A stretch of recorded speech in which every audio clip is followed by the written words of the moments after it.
Jesus lidou com um público grande, pessoas diferentes, classes diferentes. Jesus lidou com fariseus, Jesus lidou com o povo, Jesus lidou com os discípulos, e para cada um ele fala de uma maneira diferente. Os fariseus, como eram conhecedores já da lei, da palavra, Jesus estava sempre repreendendo, porque eram pessoas que tinham capacidade para poder já saber como agir, mas estavam sempre julgando, né? Até o próprio Filho de Deus, eles não acreditaram nele, né? E foi por causa dele que Jesus foi entregue ali para ser morto. E vários sacerdotes ali também, que não reconheceram Jesus como Filho de Deus, pessoas que julgavam, que sempre estavam condenando as pessoas. Então essas pessoas recebiam de Jesus um tratamento assim mais duro, na verdade, né? Mas para o povo, Jesus sempre pregava uma palavra com muita sabedoria, com muito amor, com muita dedicação. Na verdade, amar e amor a todos. E para os discípulos dele era sempre uma palavra de incentivo, era sempre uma palavra de estímulo, sempre uma palavra para levantar os discípulos dele. E como nós somos discípulos do Senhor Jesus Cristo, seguidores dele pela fé, então Jesus ele tem uma palavra também de conforto, uma palavra também de consolo para o nosso coração, uma palavra que vai nos estimular a continuar a caminhar como o Senhor, em nome de Jesus, amém? Então, essa palavra aqui que nós vamos ouvir, ela veio do Senhor Jesus para os discípulos e para a igreja nessa noite, em nome do Senhor Jesus Cristo. E a mensagem começa aqui no versículo 28 do capítulo 10 do Evangelho de Mateus. Jesus então começa aqui dizendo para eles o seguinte: e não temais os que matam o corpo. Não temais os que matam o corpo e não podem matar a alma. Temei antes aquele que pode fazer perecer no inferno a alma e o corpo. Não se vendem dois pardais por um asse, e nenhum deles cairá em terra sem a vontade do vosso Pai. Até mesmo os cabelos da vossa cabeça estão todos contados. Não temais, pois mais valeis vós do que muitos pardais. Versículo 32. Portanto, qualquer que me confessar diante dos homens, eu confessarei diante de meu Pai que está nos céus. Mas qualquer que me negar diante dos homens, eu o negarei diante de meu Pai que está nos céus. Aleluia.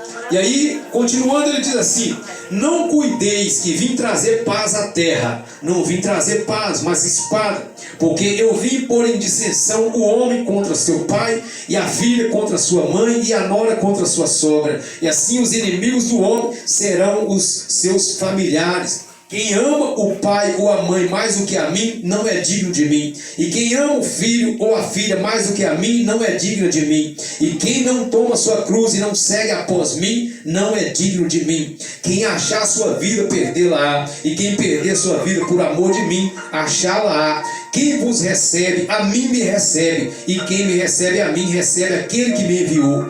Quem recebe um profeta na qualidade de profeta, receberá galardão de profeta. E quem recebe um justo na qualidade de justo, receberá galardão de justo. E qualquer que tiver dado um só que seja um copo de água fria a um desses pequenos, em nome de discípulo, em verdade vos digo que de modo algum perderá o seu galardão. Irmãos, essa é a mensagem que o Senhor Jesus Cristo falou para os discípulos dele naquele dia. Primeiramente, ele começa dizendo para os discípulos que eles não deviam temer aqueles que matam o corpo, e depois diz não tem poder de fazer nada mais.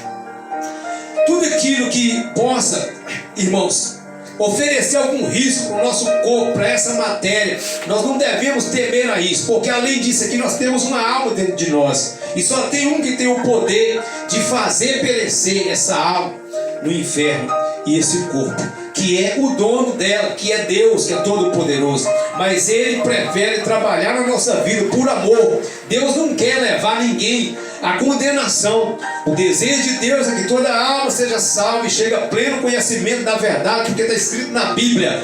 Essa é a vontade, esse é o desejo de Deus. Jesus está falando com os discípulos aqui, porque depois que Jesus foi crucificado, os judeus começaram a ameaçar os discípulos também. Jesus então, durante aqueles momentos ali que antecedia a morte dele na cruz, ele estava ali sempre enchendo o coração dos discípulos de conforto através dessas palavras. Olha, ele está dizendo: não temam o homem, não temam o que o homem possa fazer contra a vida de vocês, porque maior do que eles tem um que criou vocês. Então, essa mensagem é para mim e para você, dizendo para nós nessa noite: Deus está, que nós não devemos ter medo de nada, que nós não devemos temer a enfermidade, que nós não devemos temer ao feitiço, que nós não devemos temer ao homem, que nós não devemos temer a nada que venha para poder nos colocar medo, porque acima de todas essas situações está aquele que tem o verdadeiro poder nas suas mãos, aquele a quem foi entregue todo o poder e autoridade nos céus e na terra. Jesus, quando ressuscitou, ele apareceu para os discípulos dizendo: a mim foi me dado toda a autoridade nos céus e na terra. Ele é Senhor dos céus e Senhor da terra também. Então ele diz assim: deveis temer aquele que tem poder de fazer perecer no inferno tanta alma como o corpo. Irmão, qual é a situação que coloca medo em você, no seu coração hoje, que te apavora, que tira a sua paz hoje? Jesus está mandando dizer neste momento: não tenha medo dessa situação, não tenha medo de ficar sozinho, não tenha medo de ficar doente, não tenha medo do futuro, não tenha medo da morte, não tenha medo de Satanás, não tenha medo de nada. Tema somente a Deus, tema somente a Ele. É a Ele que nós devemos temer, como diz a palavra. Faça de Deus o seu temor, tema a Deus e a nada mais, e a ninguém mais, porque só Ele tem todo o poder. Ele quer te abençoar, Ele quer te salvar, Ele quer te ajudar, Ele quer te curar, Ele quer te levantar, Ele quer te prosperar, Ele quer te alegrar. Tudo isso Ele pode fazer na minha vida. Ele quer realizar seus sonhos. Sonhar, irmãos, não é proibido por Deus. Deus quer que a gente sonhe sim, porque quando a pessoa deixa de sonhar, a vida dela também fica muito difícil. A vida perde o sentido quando a pessoa para de sonhar. Continue sonhando, mas sonhe debaixo da vontade de Deus, que Deus vai realizar o sonho da sua vida, em nome do Senhor Jesus Cristo. É permitido sonhar sim, sonhe sim. Jacó sonhou, no momento em que ele estava saindo da casa do pai dele, porque estava fugindo do irmão dele. Ele deitou no caminho e ele colocou a cabeça sobre uma pedra, fez dessa pedra um travesseiro, e ele sonhou. Ele viu uma escada que descia do céu, ela vinha do céu até na terra. Da terra ela tocava, o topo dela tocava no céu. Aquela escada representava Jesus Cristo. Ele via na escada os anjos subindo e descendo sobre a escada. Ele via os anjos ali. Então ele sonhou, e o sonho de Jacó se realizou. Irmão, nós precisamos sonhar. Nós precisamos sonhar. Vamos sonhar, porque Deus vai realizar nosso sonho dentro da vontade dele. Não pare de sonhar, nunca pare de sonhar, porque Deus vai realizar seu sonho dentro da vontade dele, em nome do Senhor Jesus. Mas não tenha medo de nada, irmão, em nome do Senhor Jesus Cristo. Deus não nos deu espírito de medo. A palavra diz que Deus não nos deu espírito de medo. Deus nos deu espírito de ousadia, de coragem, de ânimo, em nome do Senhor Jesus. Nós vamos amar o Senhor, e nós vamos sonhar os sonhos de Deus, e nós vamos temer somente a Deus, e tudo vai dar certo na nossa vida, em nome do Senhor Jesus Cristo. O versículo 29 está escrito aqui, ó: não se vende 2 pardais por um asse, não se vende 2 passarinhos por uma moeda que vale tão pouco. Ele está dizendo assim: e nenhum deles cairá na terra e nenhum deles cai em terra sem a vontade do vosso Pai. Aqui eu vejo a permissão de Deus nas coisas. Nada vai acontecer na minha vida e na sua vida sem que Deus queira que aconteça, sem a permissão de Deus. Então, só de eu saber disso aqui, eu descanso o meu coração, que só vai acontecer na minha vida o que Deus quiser. Não vai acontecer o que Ele não quiser, irmão, porque para acontecer primeiramente tem que passar por Ele. Tudo que acontecer na minha vida tem que passar por Deus primeiro. Se tem que passar por Deus primeiro, então é porque Ele permitiu. Se Ele permitiu que eu passe por aquilo, Ele vai estar comigo durante aquele tempo de prova, de dificuldade, do que eu estiver passando. O Senhor estará comigo ali também, porque Ele permitiu. Se Ele permitiu, tem um propósito. E se tem um propósito, então eu posso ter certeza de que é uma coisa para o meu bem. Nada acontece nessa terra sem que Deus queira, irmão. Eu já até ouvi algumas pessoas de idade dizendo: não cai uma folha de uma árvore se Deus não quiser. Eu não entendi muito isso aqui. Eu falei: não está escrito isso na Bíblia. Mas quando eu meditava nessa palavra, eu vi que tem sentido isso aí. Não acontece nada sem a permissão de Deus. Então, descansa o seu coração. Quando essa pandemia chegou no Brasil, muita gente ficou desesperada, com medo, agora vai morrer todo mundo e tudo. Mas aí, meditando na palavra do Senhor, eu vi aqui na palavra do Senhor que nada acontece. Nunca aconteceu nada aqui na Bíblia, na vida de ninguém, sem que Deus permitisse. Até mesmo o povo de Deus, quando o povo de Deus errava, quando o povo de Deus endurecia o coração e não queria saber de voltar para Deus, Deus sempre permitia alguma situação difícil na vida daquele povo, para ver se aquele povo voltava para a presença dele. Mas aquilo ali Deus fazia, por quê? Porque Deus queria o povo sempre na presença dele. Deus sempre nos quer na presença dele. Então nem tudo que vem na nossa vida, que a gente acha que é para nos matar, não é para nos matar. É para nos corrigir, é para nos moldar, é para nos ajudar, para nos aperfeiçoar, para moldar nosso caráter e para nos fazer crescer. Muita coisa tem que acontecer para que a gente possa crescer em nome do Senhor Jesus Cristo. Então, se tudo é permissão de Deus, você pode descansar na presença do Senhor. Apenas faça a vontade dele, que tudo vai dar certo na sua vida e ele vai estar cuidando de você em tudo. E o inimigo não precisa nem tentar tocar na sua vida, que ele não vai conseguir tocar na sua vida sem a permissão de Deus, não. Só se Deus permitir. Deus permitiu que ele tocasse em Jó. Jó foi um homem que era temente a Deus, que era reto, andava em caminhos retos. Jó era um homem que ele se consagrava a Deus, ele sacrificava a Deus. Ali era um homem que orava, que buscava o Senhor. Mas veio um tempo de aflição na vida de Jó. O inimigo tirou tudo que Jó tinha por um propósito de Deus. Mas a vida de Jó, ele não pode tocar na vida de Jó. Não pode tocar na minha vida, não pode tocar na sua vida. Irmão, porque quem criou a mim, que criou você, foi Deus. A nossa vida pertence a Ele. Ele é o dono da nossa vida. Por isso a palavra do Senhor está dizendo: não tema aqueles que matam o corpo, mas não podem matar a alma. Teme aquele que tem poder de fazer perecer no inferno tanto a alma como o corpo, porque foi Ele que criou. É Ele que tem direito sobre a nossa vida. Ninguém vive para si, nem morre para si, como diz a palavra. Eu não sou dono da minha vida para fazer dela o que eu quero. Dono da minha vida é Deus. Ele me ensina a viver pela palavra. Glória a Deus. E aqui a palavra do Senhor está dizendo que um pardal, que é um passarinho tão pequeno que vale tão pouco, como diz a palavra, tem que juntar dois para poder valer uma moeda. Vale tão pouco, uma coisa que vale quase nada. E mesmo valendo quase nada, só vai cair na terra se Deus quiser, se Deus permitir. Então Jesus está chamando a nossa atenção para isso aqui. Se um passarinho, que é uma coisa quase tão insignificante, irmão, só morre se Deus quiser. Agora imagina eu e você. Jesus falou: vós valeis mais do que muitos pardais. Está dizendo aqui: eu valho muito mais, você vale muito mais do que qualquer outra obra criada pela mão de Deus. Irmãos, você vê esse céu aí, essas estrelas, esse sol, essa lua, essa natureza maravilhosa, tudo isso aí é menor do que eu e menor que você diante de Deus, porque Deus criou tudo isso aí, foi por causa de nós, foi para nós que Ele criou. Tudo isso aí que enche os seus olhos muitas vezes, né? Isso aí foi criado por causa de mim, por causa de você. Nós fomos criados para dominar todas essas obras das mãos de Deus aí, ó. Deus nos criou para isso aqui.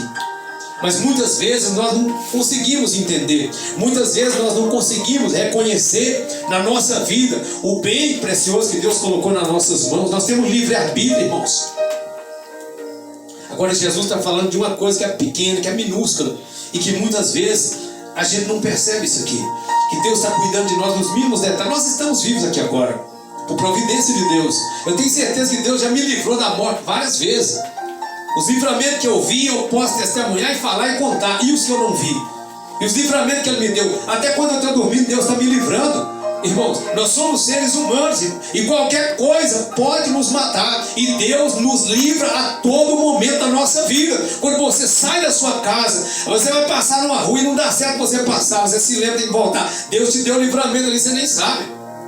Deus está sempre livrando. E nós devemos estar sempre gratos a Deus pela vida que Deus nos deu. Sabe o que a palavra de Deus fala lá em Eclesiastes? Para aquele que está entre os vivos, a esperança. A esperança para mim e para você, hoje, agora. Nada está perdido. Tudo está no controle de Deus, está no tempo de Deus. É só você aproveitar a oportunidade que Deus está te dando aqui pela palavra. Deus está dizendo que está cuidando de você. Deus está dizendo que nada vai sair do controle dele. Deus está dizendo que você vale mais do que muitos pássaros. E um pássaro que vale pouco só vai cair na terra se Ele quiser. E você e eu, só vai acontecer com a minha vida e com a sua vida o que Ele quiser que aconteça. Ele está cuidando de mim e você. Crê no cuidado de Deus. Aleluia. Amém, irmãos? Aí Ele diz assim, ó: não temais, pois valeis vós mais do que muitos pardais. No versículo 30 ele diz assim: até mesmo os cabelos da vossa cabeça estão todos contados. Você já contou os fios de cabelo da sua cabeça? Quem já contou? Quem pode contar? É possível contar? Mesmo aqueles que têm pouco não conseguem contar. Não conta, nós não conseguimos contar isso aqui. Mas o Deus que nos criou, Ele conta os fios de cabelo da nossa cabeça. Se Ele está preocupado em contar os fios de cabelo da nossa cabeça, com o resto que não vai preocupar, meu irmão. Então não preocupe com nada, põe a sua vida nas mãos de Deus e confie no Senhor. Mas creia mesmo, no momento de dificuldade, creia mesmo que o Senhor está sustentando mesmo. Ouvir a palavra, eu chegar aqui no altar e pregar a palavra e te encorajar a crer no Senhor, como aquela mensagem de fé que nós recebemos aqui no domingo. Eu chegar aqui e pregar e fazer aqui aquilo que Deus está mandando e não crer naquilo que Deus está falando, não adianta nada. Você ouvir essa palavra aqui e não crer, porque no momento que a gente mais precisa crer, é o momento que muitas vezes não crê. Irmãos, a fé é para funcionar lá fora, quando vier as dificuldades, quando vier os contratempos da vida lá fora. É lá fora que nós provamos que nós cremos no Senhor. É lá fora que nós provamos que nós somos fiéis ao Senhor. É diante das tentações que nós provamos que nós somos fiéis ao Senhor. É diante das lutas que nós provamos que nós temos fé no Senhor. É quando tudo fecha, quando ninguém mais está do nosso lado para nos ajudar, que nós provamos que nós cremos no Senhor. Aí quando tudo tiver diante de nós fechado, nós vamos crer que Deus vai abrir. Quando todo mundo tiver nos deixado, nós vamos crer que Deus vai colocar uma pessoa no nosso caminho. É quando tudo estiver dando errado que nós vamos crer que lá está a mão de Deus para fazer dar certo. É lá que nós temos fé, é lá que nós provamos que temos, lá nós usamos a nossa fé. Irmão, você crê em Deus? Você crê que Ele está cuidando de você? Você crê que Ele está te ajudando? Você crê que Ele está com você? Precisa crer que Ele está com você. Precisa crer. Deus está comigo. Deus é comigo. Deus é contigo. Deus está com você na sua casa. Deus está com você no seu trabalho. Deus está com você na rua. Deus está com você na doença. Deus está com você quando você está bem de saúde. Deus está com você quando você está endividado. Deus está com você quando você está sozinho. Quando você está com a sua família. Quando você sai de casa, Deus está com você. Precisa crer. Amém? Aí a palavra do Senhor diz assim, ó, versículo 32: portanto, qualquer que me confessar diante dos homens, eu confessarei diante de meu Pai que está no céu. Mas qualquer que me negar diante dos homens, eu negarei diante do Pai que está nos céus. Irmão, quando nós aceitamos a Cristo, nós vimos publicamente na frente, levantamos nossa mão e falamos: nós aceitamos o Senhor Jesus como nosso Salvador. Então isso é preciso fazer, irmão. Isso é sinal que eu não estou me envergonhando dele. Quando eu carrego uma Bíblia, irmão, na rua, para onde eu vou, é sinal de que eu não estou envergonhando do Senhor. Ele está dizendo: aquele que envergonhar de mim, aquele que me negar diante dos homens, eu também o negarei diante do Pai que está no céu. Jesus é nosso advogado. Jesus é advogado do crente, porque o diabo é acusador. E eu quero falar uma coisa aqui para os irmãos que estão presentes aqui nessa noite. Veja como é importante a gente servir a Deus, irmão. Quando nós não conhecemos a Cristo, presta atenção aqui no que eu vou falar, que é uma coisa muito séria. Quando nós não conhecemos a Cristo, a nossa regra de vida é o pecado. Presta atenção. O pecado, ele nos escraviza. Ele é senhor da nossa vida. Nós fazemos o que ele dita. Jesus falou lá em João, no capítulo 8, versículo 34: todo aquele que comete pecado é escravo do pecado. Se é escravo, então é porque o pecado passou a ser senhor da sua vida, passou a ser a regra da vida da pessoa. Mas quando nós entregamos nossa vida para Cristo, Cristo passa a ser o nosso Senhor. E o pecado então não tem mais domínio sobre a nossa vida. E aí então os pecados que estão na nossa vida são apagados, eles são sepultados nas águas do batismo. Quando a gente está ali sendo batizado, está simbolizando isso aí, ó. Estamos sendo sepultados, a velha criatura, e a nova criatura está nascendo a partir daquele momento. E a partir daquele momento agora, nós vamos viver de uma forma diferente. O pecado não vai ser regra na nossa vida mais. Ele não vai mais nos escravizar. Se a gente pecar, também não é o fim do mundo. Por quê? Porque Jesus se tornou nosso advogado. Jesus está à direita do Pai para interceder por nós. Ele vive para interceder sempre por nós. Está escrito na palavra. Está escrito. Mas o diabo, ele não deixou de ser acusador, porque o diabo quer que a gente não acredite no amor de Deus por nós. O diabo quer que a gente acredite que não tem jeito mais, que não vai resolver, que Deus não vai responder, que Deus não ouviu minha oração, que não adianta ir na igreja, que não está adiantando nada orar, que não está adiantando nada fazer campanha. É isso que ele quer que a gente acredite. Mas eu não acredito na mentira dele. Eu não acredito na mentira dele. Eu acredito no que Deus fala pela palavra aqui, ó. Aí Jesus, ele está lá à direita do Pai como um advogado. Quando um filho dele, irmão, erra aqui Porque a gente vai se esforçar e vai vigiar e orar para não cair em tentação, diz a palavra. A gente vai fazer de tudo para não errar contra Deus. Mas e se errou? Agora, como é que vai ficar? É o fim de tudo? Não. O diabo quer que a gente acredite que é. Mas não é. Aí Jesus, se a gente entra na presença dele imediatamente e pede: Jesus, misericórdia de mim, me perdoa, me livra. Meu Deus, eu caí, eu errei. O Senhor Jesus vai lá e te apresenta ao Pai. E apresenta você que pecou, que errou, que caiu, e está lá pedindo, suplicando misericórdia. Você também não vai continuar nessa prática. Você vai fazer de tudo para não continuar praticando. Mas você vai chegar diante do advogado. E o advogado não vai negar você diante do Pai. Ele vai apresentar, você vai confessar você diante do Pai lá. E o Pai, que é o juiz, que tem o poder de decretar a sentença, o Pai então te absolve. Por quê? Porque o advogado intercedeu lá no céu. Isso aqui está acontecendo no mundo espiritual, irmão. Nós precisamos crer nisso aqui. Eu creio nisso aqui, por isso eu estou de pé hoje. Entreguei minha vida para o Senhor Jesus Cristo, mas foi uma luta danada para me libertar de vários vícios, irmão. E toda vez que eu caía, vinha a palavra de Deus no meu coração. Já falava: agora não tem jeito mais, larga a igreja, deixa para lá. Você não vai conseguir vencer isso aqui, ó. E naquele momento ali, eu lembrava da palavra. Tem um advogado diante de mim no céu. Aí eu chorava diante do Pai, falando: Deus, tem misericórdia de mim. Senhor Jesus, intercede por mim. E me levantava de novo. E o Senhor me libertou. Glória a Deus, irmão. Isso é maravilhoso. O diabo quer que você corre para longe da presença de Deus. Eu não quero ver você bem com Deus. É isso que ele faz com as pessoas. Muitas pessoas não acreditam mais no amor de Deus por elas. E por isso estão desviadas, por isso estão afastadas, por isso estão longe da casa de Deus. Diz que não, que foi muito magoada, está muito magoada, foi muito machucada na igreja. E outras pessoas dizem que não consegue largar o mau caminho, não consegue largar o erro, não consegue largar os vícios, está dominado pelo pecado, não vai voltar para a casa de Deus. Tudo isso é mentira do diabo, tem jeito para todo mundo. É só a pessoa buscar o Senhor. É só a pessoa chegar e buscar o Senhor. E trazer essa palavra dentro do seu coração. Amém, meus irmãos? Aí Jesus diz assim, ó, no versículo 34 em diante, nós já vamos aqui finalizar a mensagem, diz assim: não cuideis que vim trazer paz à terra. Daqui no 34, irmão, até o 34 até o versículo 39, é uma passagem aqui da Bíblia aqui que nós temos que entender o que Jesus quis dizer com isso aqui. Se a pessoa não entender, vai ficar confundida.